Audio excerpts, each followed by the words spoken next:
Hello friend, आज के class हम लोग जयप्रक्रम लाइव प्रोसेस का नेफ्रॉन के बारे में पढ़ेंगे, जो कि एक अति महत्वपूर्ण टॉपिक है। नेफ्रॉन कहिए इंग्लिश में ऐसे लिखा जाता है, बहुत सारे लोग ऐसे लिखते हैं। अब प्योर हिंदी में सरकारी किताब में इसे ब्रिकाणु कहा गया है। नेफ्रॉन को प्योर हिंदी में क्या कहते हैं? ब्रिकाणु कहते हैं। क्या होती है ब्रिकाणु? इसका फोटो कुछ इस प्रकार दिखता है। ये बहुत ही सरल फिगर है। बुक में आप देखिएगा तो काफ़ी कॉम्प्लिकेटेड फिगर दे दिया, कैसे कैसे कुछ पता ही नहीं चलेगा। देखिएगा चैप्टर के लास्ट में फिगर दिए गए हैं। पेज में 36 में फिगर है, जो कि बनना थोड़ा सा मुश्किल है। इस फिगर में सारी लगभग बातें आ गई हैं, जितना आपके कोर्स में पढ़ने के लिए दिया गया है अकॉर्डिंग टू सिलेबस, है ना बात को। और हम लोग समझेंगे तो पहले समझते हैं होता कि यह फिगर दिख गया, कुछ इस प्रकार से फिगर होती है। इसको एक्सप्लेन करेंगे, इसके बारे में भी बताएंगे होती क्या है। कहता है रक्त के निस्यंदन या निस्पंदन, कुछ ऐसे टेक्निकल टर्म है बायोलॉजी को पढ़ने वक्त उसका इंग्लिश भी पढ़ना चाहिए ताकि आसानी समझ में आ जाएगा। प्योर हिंदी चलते हो तो खतरनाक मतलब समझ में नहीं आएगा वो चीज़। निस्पंदन कहते हैं फिल्ट्रेशन, तो फिल्टर करना सब लोग समझ गया होगा, जैसे पानी को फिल्टर करते हो, है ना। रक्त के निस्पंदन फिल्ट्रेशन के दौरान आवश्यक पदार्थों का अवशोषण। दो बात होता है, एक होता है ब्लड को फिल्टर करना मतलब छानना, एक होता है ब्लड का शुद्धिकरण यानी कि प्यूरिफिकेशन, दोनों में अंतर होती है। ब्लड का शुद्धिकरण मतलब होता है ब्लड में ऑक्सीजन मिलाना और कार्बन डाइऑक्साइड क्या करना, बाहर करना, जो कि फेफड़ा में हुआ था, लंग्स में हुआ था। और लंग्स का बेसिक यूनिट आधारभूत इकाई एल्वोलाई वायुकुपिका होती है, जो कि चर्चा कर चुके हैं, वहाँ पर ये काम हो रही थी, है ना। अब यहाँ पर क्या होगा, ब्लड शुद्धिकरण हो चुका है, ब्लड को फिल्टर करना है, मतलब उसमें जो फालतू पदार्थ है ना उसको हटाना हमें है। और वो फालतू पदार्थ क्या बात करेंगे, जैसे यूरिया हो गया, है ना बात को, अतिरिक्त जल हो गया, बताएंगे क्या होती है। तो रक्त के निस्पंदन फिल्ट्रेशन के दौरान नेफ्रॉन करता है ब्लड को फिल्टर। रक्त के, ब्लड के, खून के फिल्ट्रेशन के दौरान, निस्पंदन के दौरान आवश्यक पदार्थों का अवशोषण, मतलब जो अच्छा वाला पदार्थ है ना फिल्ट्रेशन में, उसका क्या कर लेंगे, अवशोषण कर लेंगे। और जबकि अनावश्यक पदार्थों क्या कर दिया जाता है, बाहर। ब्लड में से फिल्टर, जब खून को जब फिल्टर किया जाता है, आवश्यक पदार्थ को सोख लेगा, एब्जॉर्ब कर लेगा, अवशोषण करेंगे। आप फालतू के पदार्थ को क्या कर देते हैं, बाहर कर देते हैं, जिसे हम लोग डिटेल में बात करेंगे ये चीज़ क्या कहती है। ये पढ़ चुका आपने है कि प्रत्येक किडनी में बड़ी संख्या में, काफ़ी लार्ज अमाउंट में निस्पंदन इकाई मतलब फिल्ट्रेशन यूनिट होती है, जिन्हें नेफ्रॉन कहा जाता है। मतलब कभी सुना होगा आरओ से पानी पिया होगा, आरओ में घर में तो टंकी लगाते हो तो एक ने कैंडल उसमें लगा हुआ है, आरओ में कई सारे फिल्ट्रेशन यूनिट मतलब छानने वाला सिस्टम लगे हुए हैं, जिससे पानी को छाना जाता है, साफ़ किया जाता है। उसी प्रकार से हमारे जो दोनों किडनी में है, लाखों की संख्या में, मैंने कहा था कि प्रत्येक किडनी में 8 से 10 लाख लगभग नेफ्रॉन पाए जाते हैं, और जो कि ब्लड को फिल्टर करने का काम करेगा। तो प्रत्येक किडनी में बड़ी संख्या में, लार्ज अमाउंट में निस्यंद इकाई, निस्यंद इकाई मतलब फिल्ट्रेशन यूनिट इसे कहा गया है ना बात को, होती है, जिन्हें नेफ्रॉन कहा जाता है। जिन्हें क्या कहा जाता है, निस्यंदन। यहाँ पर 9 होगा, यहाँ पर क्या लिखा है, निस्यंदन, यहाँ पर निस्यंदन लिख लेना, 9 होगा यहाँ पर, निस्यंदन, है ना बात को। इस समझ में जिन्हें क्या कहा जाता है, नेफ्रॉन। मतलब ब्लड को फिल्टर करने के लिए, ब्लड को, खून को फिल्टर करने के लिए आपके किडनी में कई सारे यूनिट्स लगे होते हैं, है ना बात को, फिल्ट्रेशन यूनिट लगे होते हैं। उसी फिल्ट्रेशन यूनिट को हम लोग नेफ्रॉन कहते हैं। इंग्लिश से स्पेस बेसी समझ में आता है ये टेक्निकल टर्म, इसीलिए इसका यूज कर, हिंदी भी लिखल है। इस निस्पंदन, निस्यंदन इकाई को फिल्ट्रेशन यूनिट कहते हैं। अच्छा, वृक्क की संरचनात्मक व क्रियात्मक इकाई वृक्काणु नेफ्रॉन होती है, इसलिए लिखा है। कल को क्वेश्चन एग्जाम आ जाएगा, वृक्काणु की नेफ्रॉन क्या किसे कहते हैं, इसका संरचना बनाइए। ये डिफिनेशन लिख देना यहाँ से यहाँ तक पॉइंट, हालांकि ये पॉइंट पहले भी हो चुका था। ओकर क्या बना देना, ये फिगर बना देना, अभी समझाएंगे इसको।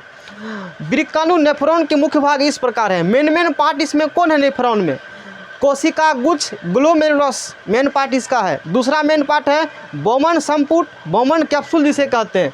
तीसरा है नलिकाकार भाग ट्यूबुलर पार्ट। चौथा है संग्राहक वाहिनी कलेक्टिंग डक्ट। ये 4 मुख्य पार्ट, मेन पार्ट है नेफ्रॉन के, है ना बात को। और इस फिगर में देखिए, इसमें क्या है, ये जो दिख रहा है, इसे यहाँ पर जो दिख रहा है, ये है कोशिका गुच्छ ग्लोमेरुलस, यानी मतलब बहुत सारे सेल कैपिलरीज यहाँ पर होती है। इसको क्या कहते हैं बताइए, इस भाग को कहते हैं कोशिका गुच्छ ग्लोमेरुलस कहते हैं, है ना बात को। ये जो दिख रहा है कप के साइड देखने कप को लगता है कोटरा टाइप का है, इसका नाम है, इस कप लाइक स्ट्रक्चर का, कप के संरचना का नाम है बोमन संपुट, बोमन कैप्सूल इसे कहा जाता है, इंग्लिश यहाँ लिखल है, इसे क्या कहते हैं, बोमन कैप्सूल, बोमन संपुट जो ऐसे कप टाइप से है ना बात को, इसके बाद में बात करेंगे। ये आपके कोर्स में दोनों के बारे में लिखा भी नहीं, मैंने एक्स्ट्रा बता दिया है। अच्छा, ऐसे करके जब आपको इस प्रकार की नेफ्रॉन बनती है, प्रैक्टिस 2-3 बार कीजिएगा, बहुत आसान फिगर लगता है भारी, लेकिन भारी नहीं, 2-3 बार करो बस फटाफट बनने लगेगा। इस पार्ट को कहा जाता है PCT. PCT full form, P से प्रोक्सिमल कन्वोल्यूटेड ट्यूब्यूल और डीसीटी का डिस्टल कन्वोल्यूटेड ट्यूब्यूल। अगर आप पीसीटी कहते हैं, प्योर हिंदी में क्या कहते हैं, समीपस्थ समालित नलिका होती, क्या बात करेंगे अभी, नाम जान लो, इस पॉइंट का ये नाम है। अच्छा, फिर इस करके पोर्शन यहाँ आइएगा, इसको कहा जाता है लूप ऑफ हेनले। इसमें से एक होता है असेंडिंग, एक होता है डिसेंडिंग। एक असेंडिंग होंगे, ये क्या होगा, इसमें से नीचे आते जिसे डिसेंडिंग कहते हैं, इसे असेंडिंग। सुन का कान से निकाल दो, याद रखना, तुझे खाली है 10वां लेवल में। इसको क्या कहा जाता है, लूप ऑफ हेनले, हेनले का लूप कहा जाता है ना बात को। अच्छा, इसके बाद आगे बढ़िएगा, इस पोर्शन को, ये जो पोर्शन आपको दिख रहा है, इसे कहते हैं दूरस्थ समालित नलिका, मतलब DCT full form distal convoluted tubule. बात करेंगे क्या होती है। और ये जो दिख रहा है, ये इसको कहा जाता है संग्राहक वाहिनी, कलेक्टिंग डक्ट। ये मैंने बताया कि किस पार्ट को क्या कहते हैं, किस पार्ट का क्या काम है, वो होता क्या, अब वो बात करेंगे। और नेफ्रॉन के ये मेन पार्ट से आपको ध्यान रखना है, ग्लोमेरुलस, बोमन संपुट, ट्यूबुलर भाग, ट्यूबुलर पार्ट, नलिकाकार भाग, संग्राहक वाहिनी। इतना नोट कीजिए, फिर इस फिगर को और आगे बात करते हैं।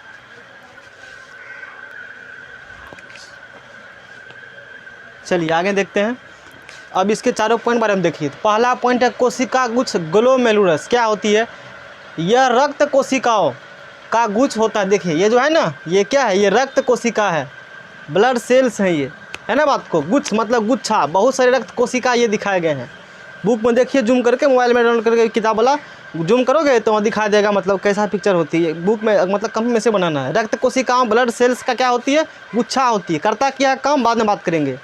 फिर है बोमन संपुट। ये देखिए बोमन संपुट है, बोमन कैप्सूल इसे कहते हैं। बोमन संपुट इंग्लिश में क्या कहते हैं, बोमन कैप्सूल। क्या होती है, प्रत्येक वृक्काणु नेफ्रॉन में एक कप की आकृति की, प्रत्येक वृक्काणु नेफ्रॉन में एक कप, देखते हो ना कप इस टाइप से है, कप की आकृति की संरचना होती है, जिसे बोमन संपुट कहते हैं। जितना भी नेफ्रॉन है ना, उस सब में कप की स्ट्रक्चर का, कप की आकृति का एक संरचना होती है ना, उसे क्या कहते हैं, बोमन संपुट या बोमन कैप्सूल कहते हैं। इसका काम क्या होता है, रक्त को फिल्टर करता है, छानना। रक्त क्या करेंगे बताइए, रक्त को छानेंगे, बाद छानने वाला बात बाद में, अब खाली नाम पर लिख दिया पॉइंट। नलिकाकार भाग, अब आगे हम लोग क्या पढ़ेंगे बताइए, नलिकाकार भाग। इसको समझिए क्या होती है, कहता है बोमन संपुट से, देखिए बोमन संपुट है, बोमन कैप्सूल, बोमन कैप्सूल से एक नलिकाकार संरचना निकलती है, इस प्रकार का है। ये बोमन संपुट है, बोमन कैप्सूल, इससे एक नलिकाकार संरचना निकल रहा है, नली पाइप इस टाइप का है, इस प्रकार की पाइप निकल रही है ना, इसी को कहा जाता है, जिसे नेफ्रॉन का नलिकाकार भाग, इसे ही नेफ्रॉन का ट्यूबुलर भाग कहा जाता है। इसे क्या कहते हैं, बोमन कैप्सूल से एक नलिकाकार संरचना निकलती है, इसे ही नेफ्रॉन का नलिकाकार भाग यानी कि ट्यूबुलर पार्ट कहा जाता है। बात समझ कहानी। अच्छा, यह जो है आगे यहाँ देखिए, यही नलिकाकार भाग जो है आगे किस में जाकर मिलती है, संग्राहक वाहिनी में जाकर मिलेगी। आगे ये कलेक्टिंग डक्ट में जाकर मिल जाती है। इसमें क्या होती बात करेंगे, मतलब यहाँ से निकला ऐसे करके कलेक्टिंग डक्ट संग्राहक वाहिनी में जाकर के मिल गया। इसमें होता क्या एक्चुअली में, कहता है शरीर के लिए उपयोगी पदार्थ, जो हमारे शरीर के लिए यूजफुल सब्सटेंस है, यूजफुल पदार्थ जैसे ग्लूकोज, अमीनो अम्ल व जल पुनः अवशोषित रीअब्जॉर्ब्ड होती है। अब ये कम समझ में आएगा, आगे बात करेंगे डिटेल में इस बारे में, कहाँ पर क्या होती है। शरीर के लिए जो उपयोगी पदार्थ है ना, जो यूजफुल पदार्थ है, जैसे ग्लूकोज हमारे लिए है, अमीनो अम्ल है, जल है, इसका पुनः क्या कर लेंगे, अवशोषण। बाद में बात करेंगे, अभी खाली रखने दीजिए पॉइंट, क्योंकि श्रेणी में नोट्स बनवाना होता है ना, वीडियो की तरह थोड़े टिक मारते गए भागते गए, वो होता तो एक बार से समझा देते। यहाँ धीरे धीरे समझ में आएगा, क्लास के लास्ट तक पूरा होगा क्लियर, डायरेक्ट शुरुआत में कहीं बीच में नहीं होगा क्लियर, क्योंकि नोट्स बनवाना है, लिखवाना हमें भी होता है, इसीलिए। अब है संग्राहक वाहिनी, ये समझ गया होगा, ये होती क्या, नलिकाकार भाग, समझा गया बात को।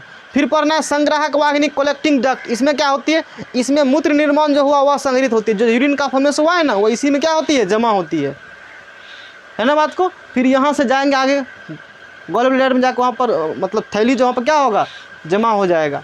इतना नोट कीजिए, फिर आगे बढ़ते हैं। तो पार्ट के बारे में पता चल गया होगा कि कौन कौन पार्ट क्या है, ये ध्यान क्या रखना है, पार्ट के बारे में पढ़ना जरूरी। अब वो पढ़ेंगे जो एग्जाम में क्वेश्चन आता है। चलिए तो आगे देखिए, जो एग्जाम का इम्पोर्टेंट क्वेश्चन है, ये क्वेश्चन क्या पूछेगा पहले समझिए। एग्जाम में आएगा वृक्काणु नेफ्रॉन की रचना, विरिक्कानु नेफ्रॉन क्या करना है, रचना करना है। क्रियाविधि का वर्णन कीजिए, क्रियाविधि क्या कीजिए, ये क्वेश्चन आएगा। तो नेफ्रॉन की रचना तथा क्रियाविधि का वर्णन कीजिए, या ये क्वेश्चन रहेगा, या क्वेश्चन पूछेगा मानव वृक्क में मूत्र किस प्रकार बनता है, ऐसे क्वेश्चन रहेंगे। आपको करना क्या है, तो हेडिंग लगाना है। तो पहले लिखना विरिक्कानु की संरचना के बारे में, किसके बारे में, विरिक्कानु की, मतलब विरिक्कानु क्या होता है, नेफ्रॉन वो लिख देना, नेफ्रॉन क्या होता है, और फिर उसे क्या बना देना, फिगर। और फिर अगला हेडिंग लिखना मूत्र निर्माण में 3 चरण शामिल है। यूरिन फॉर्मेशन इन्वॉल्व 3 स्टेप्स में यूरिन फॉर्मेशन होता है नेफ्रॉन में। कैसे होता है पढ़िए, अति महत्वपूर्ण क्वेश्चन एग्जाम में कई बार आ चुके हैं, फिर आएंगे। इसका फिगर महत्वपूर्ण है। मान लीजिए उतना बात नहीं ध्यान रहता है कि उसका फिगर भी रहेगा ना, कुछ मतलब मोटा लिख दोगे तो एग्जाम में नंबर मिल जाएगा, है ना बात को। फिगर बेसिस मार्क है, 5 नंबर का आता क्वेश्चन, कभी शॉर्ट में नहीं आएगा, हमेशा लॉन्ग क्वेश्चन पूछे गए हैं। पढ़िए, फर्स्ट स्टेप्स में 3 स्टेप्स में यूरिन का फॉर्मेशन होगा। फर्स्ट स्टेप में है ग्लूमेरुलर फिल्ट्रेशन, इसको कोशिका गुच्छ निस्यंदन कहते हैं, या कहीं लोग ये भी बताते हैं, मतलब लिखा मिलेगा, जितना नाम है सब लिख दिया हमने, कन्फ्यूजन नहीं होगा। इसे अल्ट्रा फिल्ट्रेशन यानी कि परानिस्पंदन कहते हैं। दूसरा स्टेप है वर्णात्मक पुनर्अवशोषण, ट्यूबुलर रीअब्जॉर्प्शन, या ऐसे कहते हैं चयनित पुनरावशोषण, सेलेक्टिव रीअब्जॉर्प्शन। और तीसरा स्टेप है नलिका स्रावन, ट्यूबुलर सिक्रेशन। क्या होती है, पहला हम बात करते हैं। कहता है जब वृक्क धमनी की शाखा ब्रांच ऑफ रेनल आर्टरी विरिक्कानु में प्रवेश करती है। यहाँ तक नहीं समझ में आएगा, अभी छोड़िए, इतना समझिए।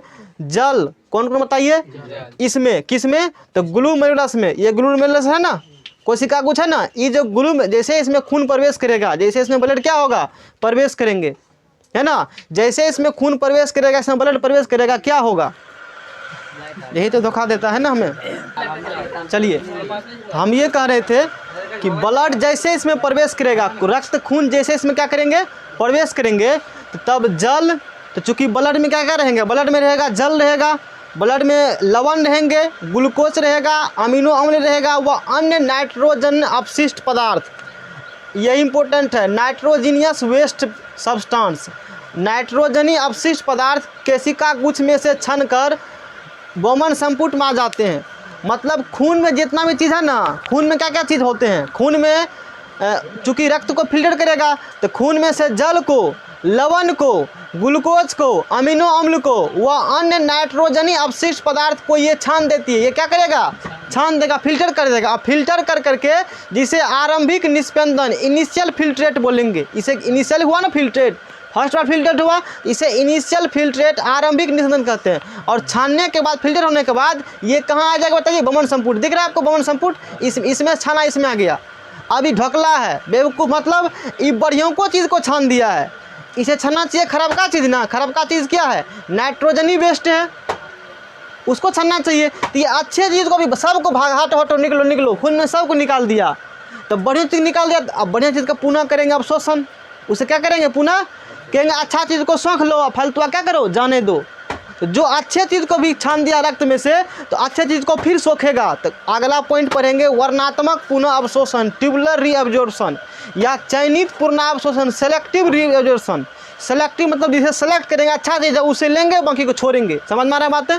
तो देखिए विरिक्कानु के नलिकाकार भाग में, यानी कि ट्यूबुलर पार्ट जो है विरिक्कानु का, मतलब खास करके इसमें बोमन संपुट में, तो विरिक्कानु के इसमें नलिकाकार भाग में, ये हम है विरिक्कानु के, अभी भी लिखा था वहाँ पर, विरिक्कानु के नलिकाकार भाग में, ट्यूबुलर पार्ट ऑफ नेफ्रॉन में शरीर के लिए, आपके बॉडी के लिए उपयोगी पदार्थ जो यूजफुल सब्सटेंस है, जैसे ग्लूकोज आपके लिए आवश्यक है, ग्लूकोज क्या है, आवश्यक है, अमीनो अम्ल आवश्यक आपके लिए है, जल आपके लिए आवश्यक है। इसका पुनः अवशोषण, इसका रीअब्जॉर्प्शन होता है, जो कि बोमन संपुट, इसने क्या क्या था, ग्लूमेरुलस ने क्या किया था, इस सब को छान दिया था, है ना। तो जो आवश्यक पदार्थ है ग्लूकोज, अमीनो अम्ल, जल, इसका रीअब्जॉर्प्शन, पुनः अवशोषण होता है। समझ रहे हैं कहानी।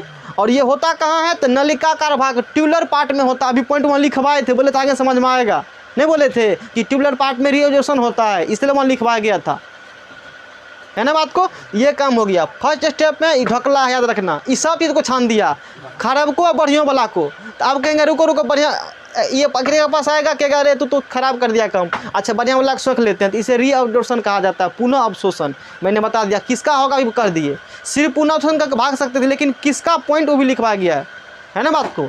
अब क्या होगा, अब होगा नलिका स्रावरण, ट्यूबुलर सिक्रेशन होती है। इसमें क्या होती है, यूरिया अतिरिक्त जल, बढ़िया चीज़ को सोख लिया ना, अब फालतू चीज़ को क्या क्या छोड़ दिया। तो फालतू चीज़ कौन छोड़ा, यूरिया को छोड़ा, मतलब रीअब्जॉर्प्शन में यूरिया को नहीं सोखा पुनः।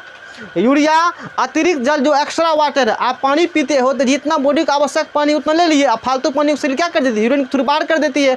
यूरिया फालतू शरीर चीज़ हम लोग के लिए। अतिरिक्त जल एक्स्ट्रा वाटर और लवण साल्ट जो है उत्सर्जी पदार्थ वृक्काणु नेफ्रॉन के नलिकाकार भाग के अंतिम सिरे में, मतलब नलिका का एक लाट सिरा है ना इसे, मतलब यहाँ पर आ जाती है, यहाँ पर आकर जमा होगा, अंतिम सिरे में आती है, वह मूत्र का निर्माण करती है। समझे ना बात को। इसमें मात्र 3 पॉइंट हुआ है। ये क्या पहला पॉइंट है, फिर से पढ़ाते हैं, ग्लूमेरुलस फिल्ट्रेशन, कोशिका गुच्छ निस्यंदन। ये क्या करती है, जैसे खून प्रवेश करेगा इसमें नाइट्रोजन, जल, लवण, ग्लूकोज, अमीनो अम्ल, अन्य नाइट्रोजन अपशिष्ट पदार्थ सबको छान दिया। ये सब क्या किए, और आगे कहाँ पहुँच जाएगा, वो बोमन संपूर्ण पहुंच जाएगा। अच्छो चीज़ को भी छान दिया, और अच्छा चीज़ को पुनः अवशोषण करना है, जिसे ट्यूबुलर रीअब्जॉर्प्शन, सेलेक्टिव रीअब्जॉर्प्शन की वर्णात्मक पुनः अवशोषण या चयनित पुनः अवशोषण कहते हैं, है ना। अब जो फालतू की चीज़ है, कौन फालतू की चीज़ है, यूरिया अतिरिक्त जल एक्स्ट्रा वाटर, लवण साल्ट, उत्सर्जी पदार्थ, मतलब एक्सक्रीटिव जो सब्सटेंस है जो कि फालतू का हम निकालना चाहते हैं, वही चीज़ वृक्काणु के नलिकाकार भाग के अंतिम सिरे, ट्यूबुलर पार्ट के लास्ट अंतिम सिरे में रह जाते हैं और यूरिन का फॉर्मेशन, मूत्र का निर्माण करते हैं। ये क्वेश्चन एग्जाम आ चुका है और कल पढ़ाएंगे। तो आज का टॉपिक यहाँ कंप्लीट हो गया, मानव में उत्सर्जन, और कल पढ़ाएंगे पौधों में उत्सर्जन, कि पेड़ पौधा भी उत्सर्जन करते हैं, उनसे कैसे क्या क्या बाहर निकलेगा, है ना। वो जब खत्म हो जाएगा फिर दिल के बारे में, हार्ट के बारे में पढ़ेंगे, क्या कहानी होती है उसके बारे में।